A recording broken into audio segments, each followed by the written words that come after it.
Hi, chào mừng các bạn đến với kênh Sương Cooking Food. Nay nhà Sương làm cái món cá phèn sốt mắm me cực ngon và dễ làm. Thịt cá ăn thơm ngon, hòa quyện với nước sốt me chua ngọt với cái hương vị độc đáo, giúp cho bữa cơm của mình thêm lạ miệng và hấp dẫn. Mời các bạn xem và thực hiện với mình ha. Ở đây là mình có 700 gram cá phèn nha các bạn. Mình đã rửa sạch với một muỗng cà phê muối và một muỗng cà phê giấm để mình khử mùi tanh ha các bạn. Đây là cá phèn rau thì nó sẽ ngon hơn những loại cá phèn khác nha các bạn. Và ở đây có ít tỏi, hành, tiêu. Tỏi, hành, tiêu mình mang đi giã để ướp cá ha. Mình giã rồi mình ướp vào đây. Mình cho vào đây một muỗng cà phê muối, nửa muỗng cà phê bột ngọt, tí xíu đường, nửa muỗng cà phê bột nêm ha. Lúc này ha mình trộn đều lên nha các bạn. Mình trộn đều cho cái gia vị nó thấm vào cá ha.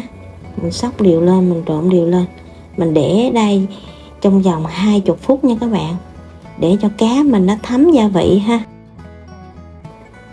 Cá sau 20 phút cá mình giờ nó cũng đã thấm gia vị rồi nè các bạn. Giờ mình mang đi chiên. Mình cho vào đây cái chảo, mình cho vào đây 4 muỗng canh dầu ha các bạn. Mình đưa cây đũa mình để vào, mình thấy khi dầu nóng các bạn gấp cá thả vào để mình chiên ha. Lúc này các bạn để lửa lớn ha.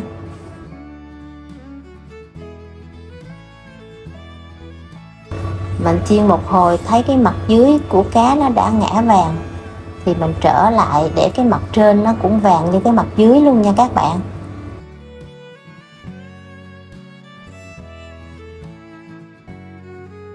Mình chiên cá mình nó đều hai mặt như thế này rồi nè các bạn. Lúc này nhìn chảo cá của mình rất là ngon luôn ha. Cá của mình nó rất là vàng hai mặt rồi nè. Bây giờ mình làm nước sốt nha các bạn. Các bạn chuẩn bị một cái chén ha. Mình cho vào đây 2 muỗng canh nước sốt me đường nha các bạn. Me này mình đã nấu với nước đường rồi ha. Và 2 muỗng canh nước mắm. Và nửa muỗng cà phê bột nêm và tí xíu muối ha. Và 1 muỗng cà phê đường và một tí xíu bột ngọt nữa ha, để cho nó dằn lại cái vị chua của me nha các bạn, để cho nước sốt me của mình nó ngon hơn ha. Rồi mình cho vào đây một cái ớt mình cắt lát mỏng mỏng như thế này ha các bạn. Các bạn nào mà không có ăn được ớt thì mình bỏ qua bước này ha. Rồi mình cho thêm nửa muỗng canh tương ớt với nửa muỗng cà phê tiêu xay ha. Lúc này các bạn khuấy đều cái hỗn hợp nước sốt mắm me này cho các cái gia vị nó tan ra ha. Mình cho vào đây 1 muỗng cà phê tỏi nha các bạn. Mình phi cho khi mà tỏi nó thơm lên đó.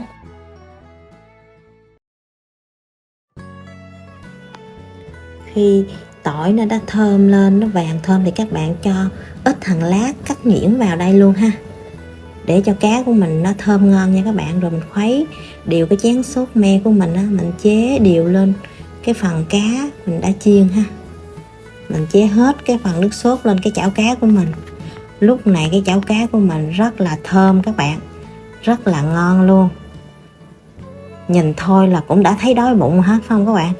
Nhìn lúc này các bạn trở đều cho cá của mình nó áo đều cái nước sốt me nha các bạn, để cho cá của mình nó được thơm ngon và nó có cái vị mặn mặn chua chua của nước sốt me nha các bạn. Lúc này nhìn thôi là cũng đã thấy đói bụng rồi phải không các bạn. Nhìn cái chảo cá của mình rất là ngon luôn, nhìn trông hấp dẫn quá mà rất là thơm luôn á các bạn. Lúc này các bạn để lửa nhỏ vừa vừa ha, để cho nó rim áo cái phần nước sốt me vào cá của mình, để cho cá mình nó được đậm đà và thơm ngon hơn nha các bạn. Sau một hồi cá của mình nó sền sệt lại với cái nước sốt me rồi nè. Lúc này thì mình tắt bếp ha. Lúc này cá của mình rất là ngon. Bây giờ mình chỉ có đem ra và thưởng thức nữa là rất là ngon luôn. Cái này mình ăn với cơm rất là bắt cơm luôn nha các bạn.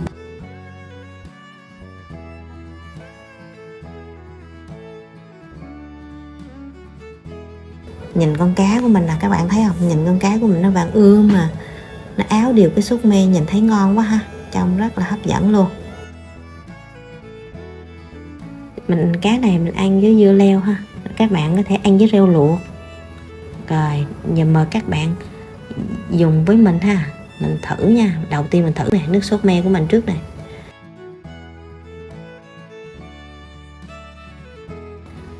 Ngon lắm các bạn, rất là ngon. Cái nước sốt me nó có vị chua chua nhẹ nhẹ, nó vừa mặn mặn, nó rất là ngon, nó hòa họ các bạn. Bây giờ mình thử cá ha. Cá nó thịt nó dai, nó chắc mà nó ngọt thịt nữa các bạn. Nó thấm vào cái nước sốt me, mình ăn vào mình cảm nhận nó ngon mà nó lạ miệng đó các bạn. Cái món này nó rất là bắt cơm các bạn. Bữa nào các bạn có dịp các bạn nấu thử cái món cá sốt me này đi, nó rất là ngon luôn á. Thịt cá ngon ngọt thấm vị đậm đà của nước sốt me và hòa quyện với nước mắm tỏi ớt có vị thơm cay nhẹ nhẹ, tạo nên một cái hương vị ngon lạ miệng mà không bị ngán nha các bạn. Sương hy vọng với món cá phèn rim sốt me này để các bạn có thêm món ngon vào thực đơn của gia đình mình nhé. Chúc các bạn làm thành công. Sương cảm ơn các bạn đã xem hết video. Hẹn gặp lại các bạn video lần sau. Bye bye.